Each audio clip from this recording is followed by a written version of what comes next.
Hi folks, you're with Tacitus today, Tacitus today, your pushback channel, and thank you for joining this audio live stream.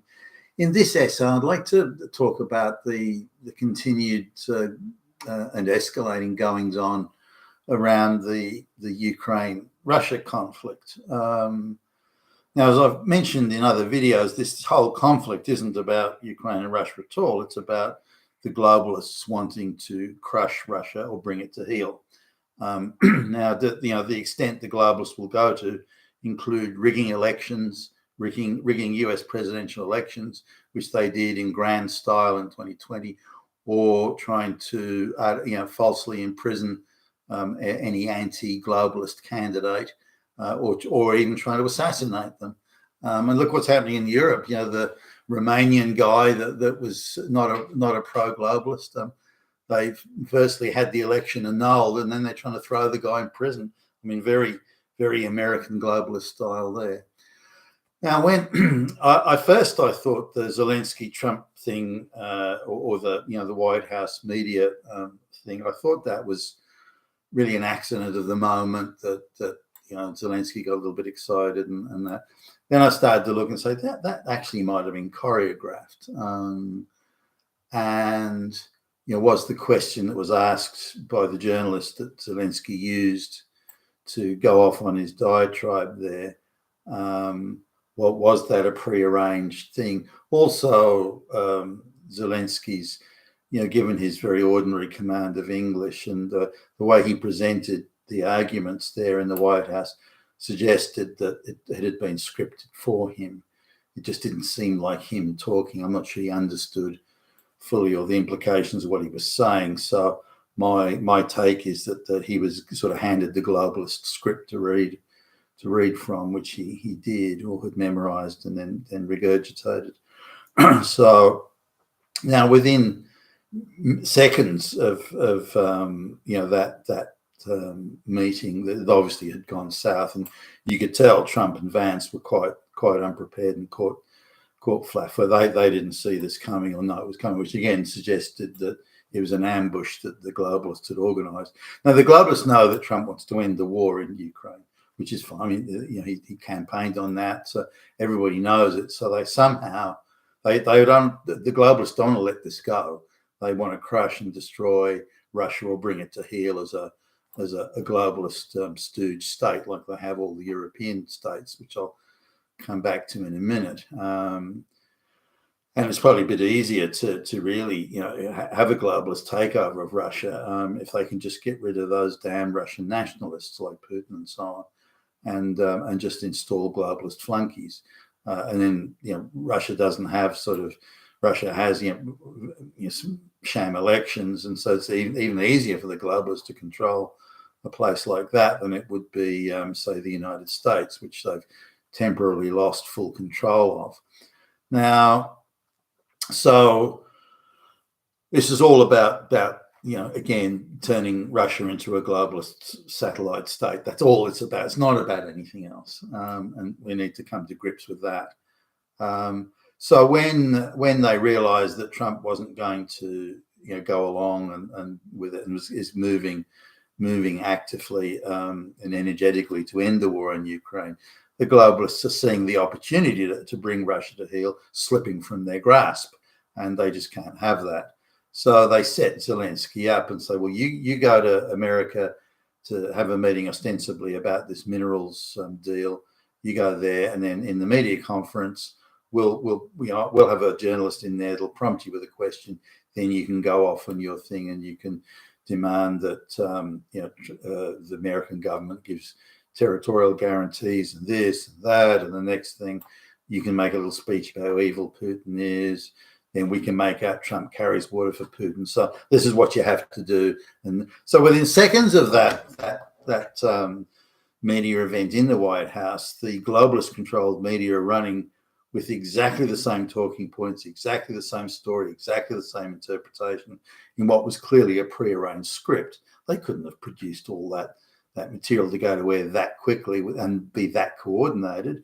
Whether it's a politician or a radio station or a TV station in Britain, or whether it be in Germany, or whether it be in Australia, or whether it be the United States, where all the globalist controlled media acted exactly as one. The talking points went out, the script was distributed and sent out, and they all started with one voice in unison, doing the same thing. Trump's, we have to stand up to bullies, blah, blah, blah, blah.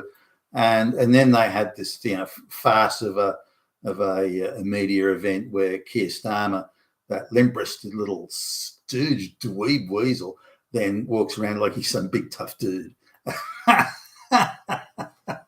All he is run around going, the far right, the far right. And he's acting like the tough guy, and he's going to put a coalition together and so on. I mean, what a fucking moron. Anyway, so that, again, that's a globalist orchestra. So all then the globalist leaders, globalist controlled countries all come out with support for Ukraine and, evil Putin, misguided Trump and this sort of stuff. Again, all same talking points, all same, making the same utterances. And because if you're not for Ukraine, that means you're for Putin and Putin, Hitler, Nazi, and so that's the thing. I wonder when, you look at the use of Hitler. Hitler gets dredged up for everything these days. I mean, if you have a minor, if white people complain about mass migration, Hitler. If white people complain about, anything, climate change, Hitler. And they must have like focus groups where they go through all the bad guys of history, like I don't know, Genghis Khan. And you'd be at a stretch to find somebody more brutal than Genghis Khan, and so they say, okay, has anyone here heard of Genghis Khan? Oh, Khan, like isn't that some film festival in like France or something? Or Chairman Mao. Oh, isn't that like a takeaway Chinese meal or something? Okay, well, let's try Stalin. Stalin. Is that like when bread goes moldy? And so they go through all Pol Pot. Oh, is that when you cook things in a pan on the stove? But Hitler. Oh, Hitler, yeah, Hitler. Oh, I know who Hitler is. Bingo, we know what name to use when we're going. So is like Hitler. Oh, Hitler, that's right, Hitler. so he's the guy who always comes top of the focus group. That's why I reckon he always gets a Guernsey. He always gets a gig on when you want to accuse someone of being bad. Hitler. So anyway, we know that you can just assess the iron-like grip the globalists have of all the European countries. We're not talking sort of a little bit of control or they've got some sort of coercive powers. We're talking total control. So they can get all these European leaders from Estonia and fucking France and Germany, wherever. To come out and go, Trump doesn't know what he's doing. Putin, Hitler, to come out exactly the same statements. All the politicians. I mean, look at the politicians being interviewed. I mean, you look at a politician from France being interviewed, politician from Britain being interviewed, politician from Germany being interviewed. They are saying it is exactly the same script. It's effectively word for word. So again, the control of the narrative, the control of the messaging, the control of all these supposed heads. I mean, these people, just think about this for a minute. All these people, Keir Starmers and Macrons and so on, and Friedrich Merz, they're all supposed to be leaders of democratic sovereign countries, supposed to be. But yet all the globalists have to do is say this, do that, and they jump to attention, run around like little flunkies, little fetch and carry flunkies. What are they? Little sort of, I don't know, trainee office boys or something. What are they? And they all do it and would do it instantly. It wasn't like, oh yeah, I'll think about it. I'll get back to you next week. Would you want me to do it now? Oh, gobble. Oh, okay. And that's it. Suddenly it's all in. So that's how much control the globalists have. Remember when, during the 2020 presidential election, the globalists were able to get 50 supposed experts in intelligence, international intelligence, that sort of thing, to come out and say that anything negative about Biden and the Biden family, it was all Russian descent, it was Putin, it was Hitler, and that's sort of, and they were able to do that. They were able to, stack juries. They were able to get prosecutors to make false charges against Trump. And this is how much power the globalists have, and how willing they are to use that power for nefarious purposes. But we can only hope that Trump and Putin stay firm. On the matter of the war itself, my take on this is that the Ukrainians had a sort of a democratic government there that was elected, and the the US, or the globalists, using the US as the stooge here, threw that elected government out and installed Zelensky because he was a compliant stooge for the globalists.